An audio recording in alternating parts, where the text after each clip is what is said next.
അസീം മുനീർ എന്ന് പറയുന്ന കമാൻഡോ അല്ലെങ്കിൽ സൈനിക മേധാവി അവനൊരു ഭീകരവാദിയാണ്. സൈനിക മേധാവി എന്ന് അവനെ വിശേഷിപ്പിക്കാൻ സാധിക്കില്ല. അവനൊരു ഭീകരവാദിയാണ്, ലക്ഷണമൊത്തൊരു ഭീകരവാദി. അപ്പോൾ പാകിസ്ഥാനിലെ ഈ ഭീകരവാദിയാണ് അടുത്തതായി പാകിസ്ഥാനിൽ അവിടെയുള്ള ഭരണാധികാരിയാകാൻ അല്ലെങ്കിൽ പാക് പ്രധാനമന്ത്രിയാകാൻ ഉടുപ്പും തെച്ച് നിൽക്കുന്നത്. പക്ഷേ ഓപ്പറേഷൻ സിന്ദൂർ അസീം മുനീറിനെ നാണം കെടുത്തി കളഞ്ഞു എന്നുള്ളത് നമുക്ക് എല്ലാവർക്കും അറിയാം. ഓപ്പറേഷൻ സിന്ദൂർ നടന്നപ്പോൾ അസീം മുനീറിന് ബംഗറിൽ ഒളിച്ചിരിക്കേണ്ട ഒരു സാഹചര്യം ഉണ്ടായി. അതുവരെ അസീം മുനീറിനെ എന്തോ ഒരു ഒസാമ ബിൻ ലാദൻ്റെയൊക്കെ കൂടെയാണ് അല്ലെങ്കിൽ സദാം ഹുസൈൻ്റെയൊക്കെ കൂടെയാണ് പാകിസ്ഥാൻകാർ നെഞ്ചിലേറ്റിയിരുന്നത്. പക്ഷേ ഓപ്പറേഷൻ സിന്ദൂറിൽ അസീം മുനീർ ഒരു ഭീരുവാണെന്ന് കൃത്യമായി ഇന്ത്യ കാണിച്ചു കൊടുത്തു. ഇപ്പോഴിതാ ഇന്ത്യക്ക് ഒരു വലിയ ഭീഷണി അസീം മുനീർ കൊണ്ടുവരുന്നുണ്ട് എന്ന് ഇന്ത്യൻ രഹസ്യാന്വേഷണ ഏജൻസികൾ കണ്ടെത്തിയിരിക്കുകയാണ്. ഉടനെ തന്നെ അസീം മുനീർ അദ്ദേഹത്തിൻ്റെ പ്ലാൻ എക്സിക്യൂട്ട് ചെയ്യാനായി പോവുകയാണ്. Pakistan army chief Asim Munir signals a new plan against India. ഇന്ത്യക്കെതിരെ ഒരു പദ്ധതി അസീം മുനീർ തയ്യാറാക്കുന്നു. എന്താണ് ആ പദ്ധതി? Eyeing the east corridor via Bangladesh and north east India. North ഈസ്റ്റിലൂടെയും ബംഗ്ലാദേശിലൂടെയും ഈസ്റ്റേൺ കോറിഡോർ, നമ്മുടെ ഇന്ത്യയുടെ ഈസ്റ്റേൺ കോറിഡോർ മുറിക്കാനുള്ള നീക്കമാണ് അസീം മുനീർ ഇപ്പോൾ നടത്തുന്നത് എന്നുള്ള റിപ്പോർട്ടാണ് പുറത്തു വന്നിരിക്കുന്നത്. Will start from the east, we can be everywhere എന്നാണ് പാകിസ്ഥാൻ പറയുന്നത്. ഈസ്റ്റിൽ നിന്ന് തുടങ്ങിക്കഴിഞ്ഞാൽ ഇന്ത്യയെ മുച്ചൂടും തകർക്കാൻ നമുക്ക് സാധിക്കുമെന്നാണ് ഇപ്പോൾ മനസ്സിലാക്കാൻ സാധിക്കുന്നത്. എന്തായാലും ഈ റിപ്പോർട്ട് എക്കണോമിക് ടൈംസ് പുറത്തുവിടുന്ന ഒരു റിപ്പോർട്ടാണ്. ഇതിലെന്താണ് പറയുന്നത്? അതിർത്തികളും ചരിത്രപരമായിട്ടുള്ള ശത്രുതകളും കൊണ്ട് വളരെ കാലമായി പരിചിതമായിട്ടുള്ള ഒരു പ്രദേശത്ത് ദക്ഷിണേഷ്യയിൽ അപകടകരമായിട്ടുള്ള ഒരു പുതിയ മുന്നണി അല്ലെങ്കിൽ ഒരു പുതിയ സഖ്യമാണ് ഉയർന്നു വരുന്നത്.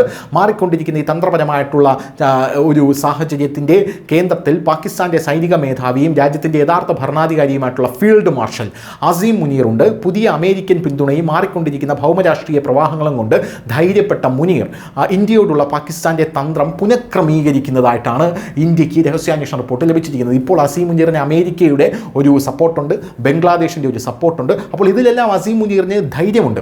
പാകിസ്ഥാന്റെ വ്യോമസേനയെ അമേരിക്കയുടെ കാൽ കീഴിൽ സമ്പൂർണ്ണമായി അസീം മുനീർ കൊണ്ട് സാഷ്ടാംഗം ഇട്ടിരിക്കുകയാണ്. എന്തായാലും പാകിസ്ഥാന്റെ സൈന്യത്തിൻ്റെ വക്താവ് പറയുന്ന ഒരു കാര്യമെന്ന് പറഞ്ഞാൽ, ഭാവിയിലെ ഒരു സംഘർഷത്തിൽ നമ്മൾ കിഴക്ക് നിന്ന് ആരംഭിക്കുമെന്ന് lieutenant general Ahmed Sharif Chaudhary പറയുകയാണ്. ധാക്കയിലെ ഭരണമാറ്റം സുരക്ഷാ ഭൂപ്രകൃതിയെ ഗണ്യമായി മാറ്റിമറിച്ച കിഴക്കൻ ഇടനാഴിയിലൂടെ ഇന്ത്യക്കെതിരെ ഒരു പുതിയ മുന്നണി തുറക്കാനുള്ള ഉദ്ദേശത്തിൻ്റെ സൂചനയായിട്ടാണ് ഇപ്പോൾ ഇന്ത്യ ഇതിനെ കാണുന്നത്. ധാക്കയിൽ ഭരണമാറ്റം എന്ന് പറയുന്നത് അവിടെ ഷെയ്ഖ് ഹസീന മാറി യൂനിസ് വന്നൊരു സംഭവമാണ്. ഫീൽഡ് മാർഷൽ മുനീർ അത് ചർച്ചാമേശയിലേക്ക് കൊണ്ടുവന്നിരുന്നു. അതായത് ബംഗ്ലാദേശും പാകിസ്ഥാനും തമ്മിലുള്ള ചർച്ചയ്ക്കിടയിൽ ഈ വടക്ക് കിഴക്കൻ സംസ്ഥാനങ്ങൾ നമ്മളെ സിലിഗുറി കോറിഡോറും അവരുടെ ചർച്ചയിലെ പ്രധാന വിഷയമായിരുന്നു എന്നാണ് ഇൻ്റലിജൻസ് റിപ്പോർട്ട് ഇപ്പോൾ ലഭിക്കുന്നത്. ഇന്ത്യയുടെ പ്രധാനമന്ത്രി നരേന്ദ്രമോദി അതിനെ ചെറുത്ത് നിൽക്കാനായി ദൃഢനിശ്ചയം എടുത്തിരിക്കുന്ന ഒരു വ്യക്തിയാണ് എന്നാണ് ഇവരുടെ ചർച്ചയിൽ വന്നിരിക്കുന്ന മറ്റൊരു കാര്യം എന്ന് പറയുന്നത്. കൂടുതൽ സൈനിക നടപടികളിലൂടെ കൂടുതൽ ഭീകരാക്രമണങ്ങൾക്ക് മറുപടി നൽകുമെന്നാണ് നരേന്ദ്രമോദി പ്രതിജ്ഞ എടുത്തിരിക്കുന്നത്. പാകിസ്ഥാൻ ഇതിനോട് എങ്ങനെ പ്രതികരിക്കുമെന്ന് ചോദിച്ചാൽ ഇന്ത്യക്കുള്ളിൽ കൂടുതൽ ആഴത്തിൽ ആക്രമണങ്ങൾ നടത്തണമെന്നാണ് അസീം മുനീർ ഇപ്പോൾ പറയുന്നത്.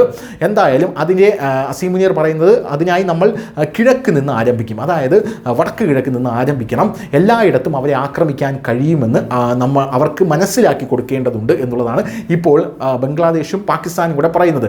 മെയ് മുതൽ ഫീൽഡ് മാർഷലിൻ്റെ അധികാരത്തിലുള്ള പിടി വർദ്ധിച്ചിരിക്കാമെന്നാൽ ദക്ഷിണേഷ്യയിലെ ആണവ ശക്തികൾ തമ്മിലുള്ള വലിയ ഏറ്റുമുട്ടലിൻ്റെ അപകട സാധ്യതകളും അങ്ങനെ തന്നെയുണ്ട് എന്നാണ് പ്രധാനപ്പെട്ട ഒരു കാര്യമെന്ന് പറയുന്നത്. യഥാർത്ഥത്തിൽ ഈ വാർത്ത ഞാൻ പറയുമ്പോൾ അതിൽ യാതൊരുവിധ കാര്യവുമില്ല എന്നുള്ളതാണ് ഇതിൻ്റെ അവസാനത്തെ ഒരു സംഭവം എന്ന് പറയുന്നത്. അതായത് ഇന്ത്യക്കെതിരെ ഒരു ചെറുവിരൽ അനക്കാൻ പോലും ഇവന്മാർക്ക് കഴിയില്ല എന്നുള്ളതാണ് പ്രധാനപ്പെട്ട കാര്യം. നമ്മുടെ വടക്കുള്ള ഈസ്റ്റ് കോറിഡോർ പോയിട്ട് ആ ഈസ്റ്റ് ഒന്ന് വന്ന് നിൽക്കാൻ പോലും ഇവർക്ക് സാധിക്കില്ല. അപ്പോഴേക്കും തൊണ്ടയിൽ ഉണ്ട കയറും എന്നുള്ളതാണ് വേറൊരു പ്രധാനപ്പെട്ട കാര്യം എന്ന് പറയുന്നത്. എന്തായാലും ഇവരുടെ ഉദ്ദേശം ഇതൊക്കെയാണ്. 2025 ആരംഭം വരെ ഷെയ്ഖ് ഹസീനയുടെ നേതൃത്വത്തിൽ ഇന്ത്യ ബംഗ്ലാദേശുമായി താരതമ്യേന സുസ്ഥിരമായിട്ടുള്ളൊരു ബന്ധത്തിലാണ് പൊയ്ക്കൊണ്ടിരുന്നത്. ഇപ്പോഴിതാ ബംഗ്ലാദേശിനുള്ളിൽ ISI എത്തിയിരിക്കുന്നു, ബംഗ്ലാദേശിനുള്ളിൽ പാകിസ്ഥാൻ എത്തിയിരിക്കുന്നു.